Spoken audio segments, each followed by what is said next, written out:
기도 시간에 마음을 집중하고 좀 더 평온을 유지할 수 있는 한 가지 방법은 일상 시간에 그것이 너무 멀리 배회하지 않도록 하는 것입니다. 하나님의 임재 안에서 마음을 잘 간수해야 합니다.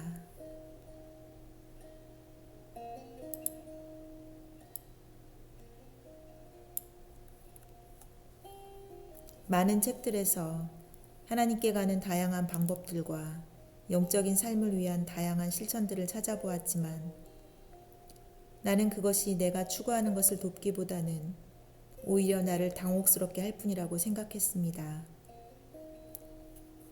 내가 추구한 것은 단순히 어떻게 하면 온전히 하나님의 소유가 될 수 있을까 하는 문제였습니다.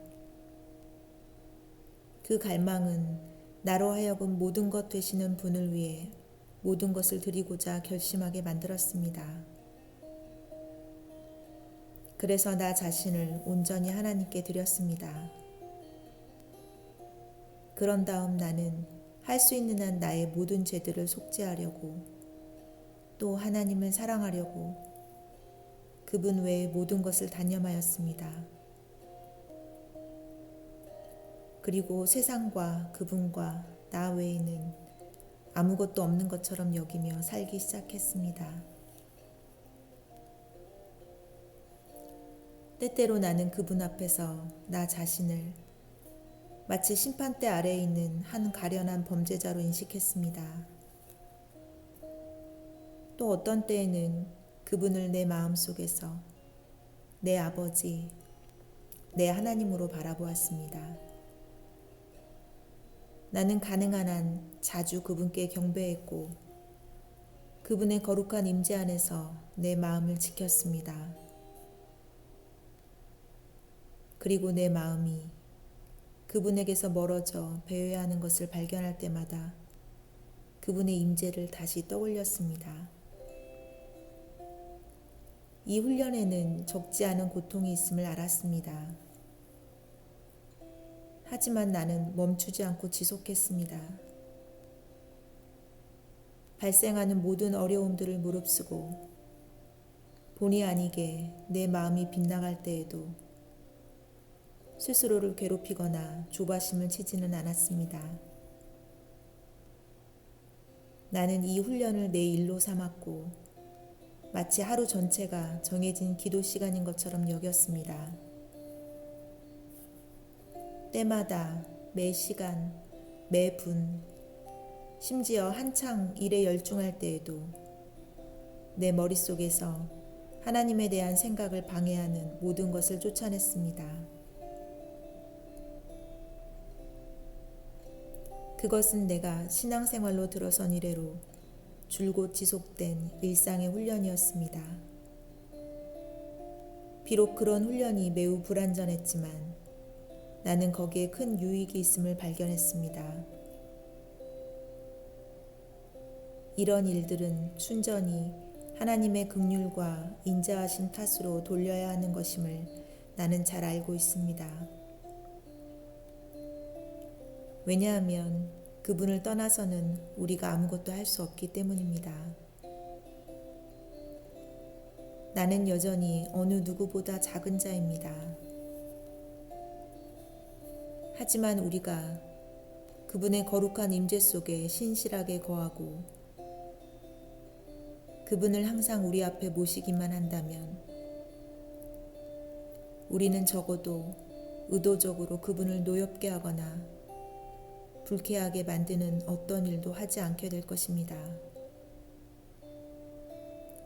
더 나아가 그런 삶은 우리 속의 거룩한 자유를 달리 표현한다면 하나님과의 친밀함을 불러일으킵니다. 그 자유와 친밀감으로 우리는 필요한 은혜를 요청하고 구하는 은혜를 성공적으로 얻는 것입니다. 결국 이런 연습을 자주 되풀이함으로써 그것은 습관이 되고 하나님의 임재는 우리에게 자연스러운 일이 될 것입니다. 나와 함께 내게 큰 인자를 베푸신 하나님께 감사드리지 않겠습니까? 내게 베푸신 그분의 인자를 나는 어떤 말로도 충분히 표현하지 못합니다. 많은 은혜의 일들을 나와 같이 비천한 죄인에게 행하신 그분을 찬양합니다. 모든 만물아 그분을 찬양할지어다. 아멘.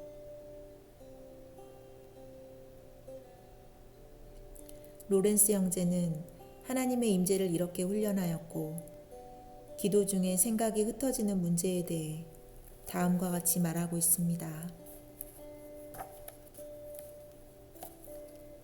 당신이 제게 질문한 것은 새로운 것이 아닙니다. 산만한 생각과 관련하여 어려움을 겪는 이는 당신이 유일하지 않습니다. 우리의 생각은 몹시 방랑하는 특성이 있습니다. 하지만 의지는 우리의 모든 기능들의 지배자입니다. 의지가 그것을 불러내어 그것들의 최종 목적지인 하나님께로 이끌고 가야 합니다. 기도 생활 초기에 생각이 묵상으로서 충분히 정돈되지 못하여 이리저리 방황하고 흩어지는 나쁜 습관에 물들었을 때 그 습관들을 극복하기란 어렵습니다. 그런 습관은 대개 우리의 의지와는 반대로 우리를 세상적인 일들로 이끌어갑니다.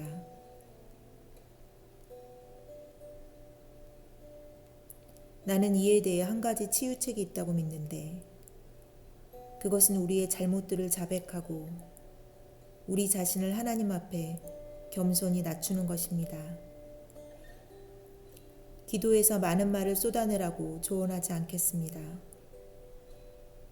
많은 말들과 긴 이야기는 종종 산만한 생각의 원인이 되기도 합니다. 마치 어느 부잣집 문 앞에 있는 말 못하는 벙어리나 중풍 환자 거린처럼 기도 중에는 하나님 앞에서 정신을 차리십시오. 주님의 임재 안에서 생각을 집중하는 것이 당신의 일이 되게 하십시오. 혹 때때로 생각이 배회하거나 하나님으로부터 멀어지는 경우에는 그것 때문에 지나치게 조바심 내지 마십시오. 걱정과 불안은 생각을 모으기보다는 오히려 생각을 흩트릴 뿐입니다. 의지로 하여금 침착하게 생각을 되돌아오게 해야 합니다. 이런 방식을 지속한다면 하나님께서 당신을 불쌍히 여겨주실 것입니다. 기도 시간에 마음을 집중하고 좀 더 평온을 유지할 수 있는 한 가지 방법은 일상 시간에 그것이 너무 멀리 배회하지 않도록 하는 것입니다. 하나님의 임재 안에서 마음을 잘 간수해야 합니다. 그리고 자주 그분을 생각하는 것에 익숙해지면 기도 시간에 생각을 차분히 유지하는 것이 쉬워지고 적어도 흩어졌던 생각을 다시 소환하는 것이 어렵지 않게 될 것입니다. 이러한 하나님의 임재 연습으로부터 우리가 얻을 수 있는 유익에 대해서는 제가 이전에 편지들에서 충분히 말씀드린 바 있습니다. 그 연습을 진지하게 실천하고 서로를 위해 기도하기를 바랍니다.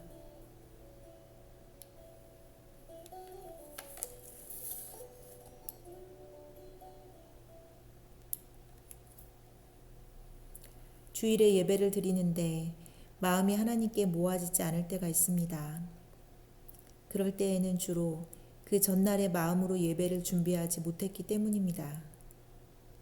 가령 토요일 저녁 늦게까지 TV를 보고 잤다거나 다른 일에 몰두했을 때가 그렇습니다. 주일에 일어나면 그 생각에 빠져있게 되고 하나님께 온전히 예배드리기가 힘들어집니다. 그래서 저는 예배를 준비하는 전날에는 일상에서 하나님과 상관없는 다른 일을 벌이려고 하지 않습니다. 마찬가지로 일상의 걱정과 불안, 지나친 일상으로의 몰입은 기도 중에 우리의 생각을 흐트러뜨립니다. 그러니 일상에서 하나님과 너무 멀리 떨어지지 않도록 해야 합니다. 하나님을 생각하지 않은 것을 회개하고 영적으로 거룩한 생활을 할 때 기도가 온 마음으로 드려질 수 있습니다. 제가 거룩한 책 읽기로 영상을 올리는 이유는 로렌스 형제처럼 일상 가운데 주님을 생각하는 시간을 더 많이 갖고 싶어서입니다. 여러분도 하나님을 사랑하는 마음을 먼저 확인하고 하나님을 시종일관 생각하는 이 일상에서의 훈련이 삶 가운데 이거지시기를 예수님의 이름으로 축복합니다.